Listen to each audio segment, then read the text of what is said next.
आप सभी को नव वर्ष की हार्दिक शुभकामनाएं। मैं ईश्वर से प्रार्थना करता हूं, विनती करता हूं, आशा करता हूं कि आप सभी लोग इस नव वर्ष में दिन दुना रात चौगुना तरक्की करें और सफलता आपकी कदमों तले हो। तो चलिए, ये है बिहार बोर्ड द्वारा जो जारी किया गया है मॉडल पेपर, उसका जो है आपका मॉडल सेट नंबर 2 का 2 नंबर का जो सवाल पूछा जाता है, उन्हीं में से हमने 10 प्रश्नों का हल लेकर के आया हूं। इसको आप देख लीजिएगा। एग्जामिनेशन हॉल में एग्जैक्ट इस तरह का ही सवाल पूछा जाता है, क्योंकि पिछले कुछ वर्षों से बिहार बोर्ड जारी करते हुए आ रहा है इस तरह का।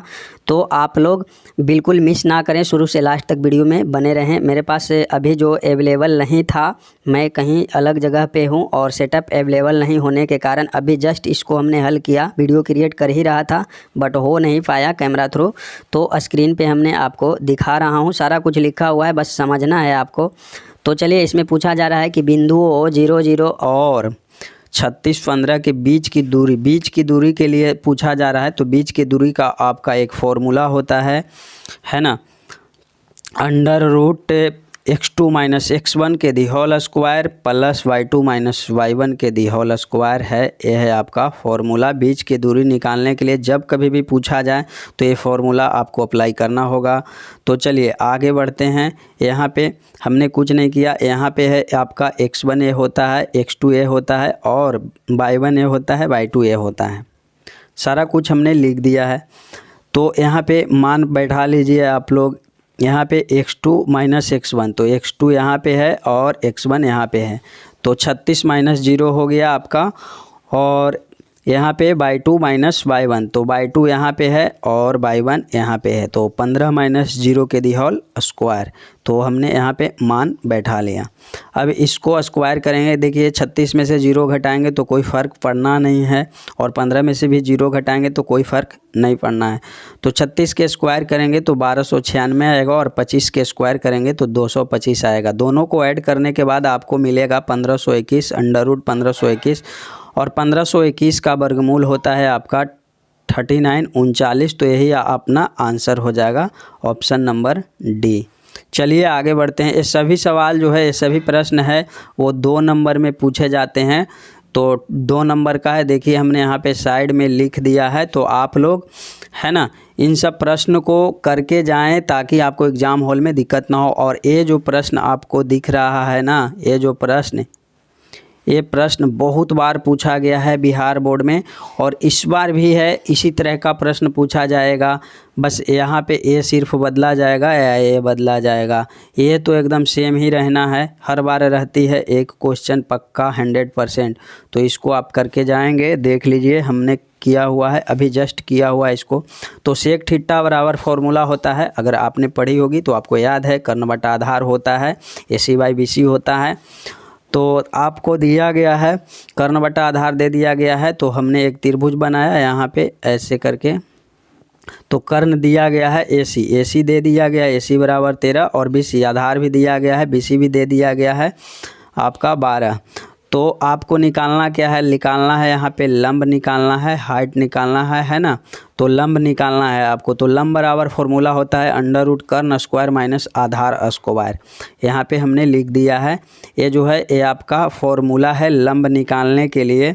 तो कर लीजिए। आपके पास जो कर्ण दिया गया है 13 दिया गया है, तो हमने 13 का स्क्वायर किया। 12 दिया गया है आधार, तो आधार का स्क्वायर किया 12 का। तो 13 169 और 12 144 से इन दोनों में से अगर माइनस करेंगे तो हमको 25 मिलेगा। तो 25 का जो वर्गमूल होता है 5 होता है। तो हमको जो निकल करके आया, लंब निकल करके आया, वो 5 आया। तो यहाँ पे 5 हमने लिखा। और कॉट थीटा बराबर पूछा जा रहा है, यहाँ क्वेश्चन पढ़िए। आपसे पूछा जा रहा है कि कॉट थीटा का मान बताइए। तो कॉट थीटा बराबर होता है आपका आधार बाई लंब होता है, आधार बट्टा लंब होता है। तो आपके पास से आधार तो पहले से दिया गया है 12, और लंब जो आप निकाल करके 5 लाए हैं, तो 12/5 जो है आपका राइट आंसर हो जाएगा। इस तरह से जल्दी से करते हुए निकलेंगे। आपका जो एग्ज़ाम हॉल के अंदर जो भी आप प्रश्न आपको देखते ही हल हो जाए, उसको पहले करना है ना। तो चलिए, यहाँ पे समांतर श्रेणी इतना का कौन सा पद 78 है। देखिए, 78 पद पूछा जा रहा है कि आपका जो है, तो यहाँ पे Tn बराबर दे दिया गया है 78, 78 दे दिया गया है, A बराबर 3 दिया गया है, A बराबर फर्स्ट टर्म होता है आपको पता है, तो 3 और D बराबर सेकेंड टर्म से फर्स्ट टर्म को घटाएंगे तो आपको 5 प्राप्त होगा, तो D बराबर 5 हो गया। इसका एक फॉर्मूला होता है Tn बराबर 1 plus n minus 1 into D. इस फॉर्मूले पे आप इसको बैठा लीजिए, इजीली निकल करके आ जाएगा। तो देखिए Tn बराबर दिया गया तो 78 यहाँ पे हमने लिख दिया है। A बराबर आपका जो है 3 है, तो A बराबर हमने 3 लिखा, और n-1 अभी रहने देते हैं क्योंकि हमको जो प्राप्त करना है वो n ही तो निकालना है। और D बराबर है जो आपका 5 है, तो 5 से गुना करेंगे। बाकी सब चीज़ें जो है अभी सेम रहने देते हैं। और यहाँ देखिए 5 में n से गुना करेंगे तो 5n, और -1 में 5 से गुना करेंगे तो -5 प्राप्त होगा। अब इसको इधर ला करके हम ऐड कर लेंगे, इधर माइनस में इधर आएगा तो प्लस में हो जाएगा। तो 78 प्लस 5 83 हो जाएगा, और 3 प्लस 5n यहाँ ज्यों का त्यों। अब इसको, इसमें जो 3 बच रहा है इसको ला करके इधर प्लस में है तो इधर माइनस में होगा, तो इसको घटाएंगे तो यहाँ पे हमको प्राप्त होगा 80 80 बराबर 5n। तो n बराबर हमको निकालना है, यानी हमको n प्राप्त करना है, तो बटा में इधर आएगा तो बटा में 5 आएगा, तो 16 × 80 होता है, आपको मालूम है। तो n बराबर जो निकल करके आया वो आ गया हमारा आंसर 16। चलिए आगे बढ़ते हैं। यहाँ पे दिया गया है कि दिखाइए कि, यहाँ पे दिया गया है दिखाइए कि tan 45 into tan 23 into tan 67 बराबर एक होता है, दिखाना है, प्रूव करना है आपको।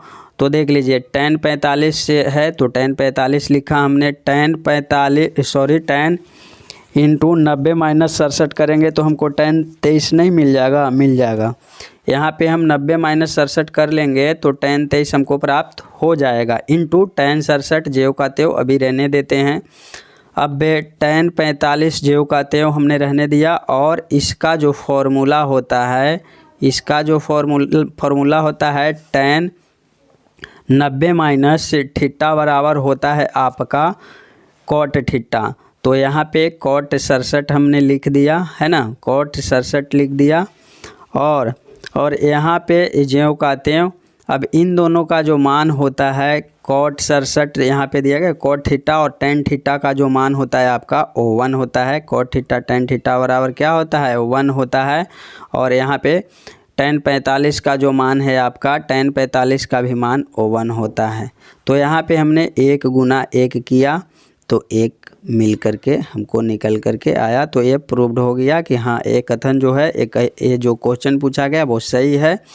तो इस तरह से चलिए 5वें नंबर सवाल है, बिल्कुल इजी है, आपने इसको हज़ारों टाइम पढ़ा होगा, बनाया होगा। x² + 7x + 10 के शून्य ज्ञात करने के लिए कहा गया है। तो आप सबसे पहले तो इसको गुना करते हैं ना, और गुना करके निकाल लेते हैं यहाँ पे। तो यहाँ पे करिए, यहाँ पे x² ज्यों का त्यों हमने रहने दिया है, और 5x + 2x, क्योंकि 5 दूना का 10 हो जाएगा, और 5 और 2 जोड़ेंगे तो हमको क्या मिल जाएगा, 7 मिल जाएगा, और 5 दूना 10 गुना करने के बाद ये हमको प्राप्त होना चाहिए, है ना। तो बस यहाँ पे हमने उसको किया, और यहाँ पे x कॉमन लिया तो x + 5 बचा, तब ना जा कर के इसको हम इसको गुना करेंगे तो x² यहाँ प्राप्त होगा, और x में 5 से गुना करेंगे तो 5x मिलेगा, है ना। और यहाँ पे है आपका 2x में गुना करेंगे तो 2x मिलेगा, और 2 और 5 में गुना करेंगे तो 10 प्राप्त होगा।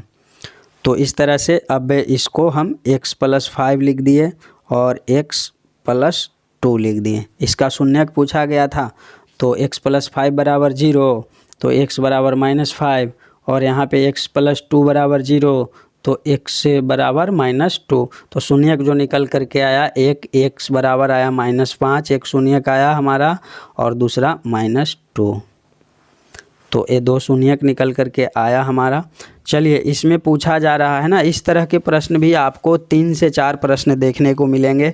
और मैं आपको बहुत पहले से कह रहा हूँ इस बात को कि आपका त्रिकोणमिति जो ऐसा चैप्टर है उससे ही आपको 28 से 30 सवाल सिर्फ अकेले मिलते हैं उस चैप्टर से, तो उसको आपको बिल्कुल मिस नहीं करना है। और उसमें जो भी आपका त्रिकोणमितीय मान दिया गया है उसको आपको याद कर लेना है, क्योंकि वहाँ से 6 से 7 प्रश्न एग्जैक्ट उसको आप याद रखेंगे तो उससे ही मिल जाते हैं, है ना।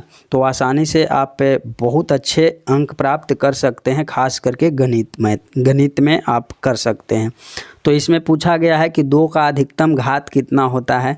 तो 2 का अधिकतम घात, इसको हम क्या करेंगे, गुणनखंड तोड़ेंगे। तो देख लीजिए, गुणनखंड तोड़े हैं 1440 का, तो इसको आधा करिएगा आप 2 से, तो आधा 720, फिर आधा कीजिए 360, फिर आधा 180, फिर आधा कीजिए इसको तो 90। इस तरह से आप एलसीएम कह लीजिए, आप इसको गुणनखंड में तोड़ेंगे और गिन लेंगे कि 2 का अधिकतम घात पूछा जा रहा है तो सिर्फ 2 को लेंगे, ना कि इन सब 3, 3, 5 में भी इसको नहीं लेना है। तो 1, 2, 3, 4, 5, तो 5 बार आया है, तो इसका राइट आंसर जो हो जाएगा आपका 5, राइट आंसर 5 हो जाएगा। चलिए, ये बस यहीं तक था, 6 तक सवाल था आज का, है ना। बाकी हम आप लोगों को पर डे जो वीडियो है, बुक का वीडियो है, वो पर डे आपको जो हम प्रोवाइड कर रहे थे वो पर डे आपको मिलता रहेगा, है ना। 9th क्लास और 10th क्लास का वीडियो है जो आते रहेगा। आज नहीं आएगा, कल से फिर रेगुलर हो जाएगा, कल से वीडियो मिलना प्रारंभ हो जाएगा। एनसीईआरटी बुक से, एनसीईआरटी बुक से आपको मिलना प्रारंभ हो जाएगा अभी फ़िलहाल, और उसके बाद जस्ट बाद भारती भवन से करेंगे, है ना। दोनों बुकों को लेकर के हम चल रहे हैं। तो आप लोग से बस इतना ही रिक्वेस्ट है कि आप जितने सारे भी विद्यार्थीगण हो, 10, 20, 5 जो भी लोग हो, आप अगर सुन रहे हो तो हमारे वीडियो को सिर्फ रेगुलर देखा कीजिए। आप लोग अगर आपको लगती है कि शेयर करें तो कीजिए, अगर नहीं शेयर करने का इच्छा करती है, दिली इच्छा नहीं है, तो कोई बात नहीं है, हम इसके लिए आपको फोर्स नहीं करते हैं, फोकस नहीं करते हैं। जिस दिन आपको कुछ हेल्पफुल लगेगा, हमारा वीडियो देख करके कुछ आप हासिल कर पाएंगे, कुछ सीखने को मिल जाएगा, तो उस दिन आप ऑटोमेटिक शेयर करिएगा, हमको बोलने की ज़रूरत नहीं पड़ेगी। तो थैंक यू, और नव वर्ष की हार्दिक शुभकामनाएं, all of you, happy new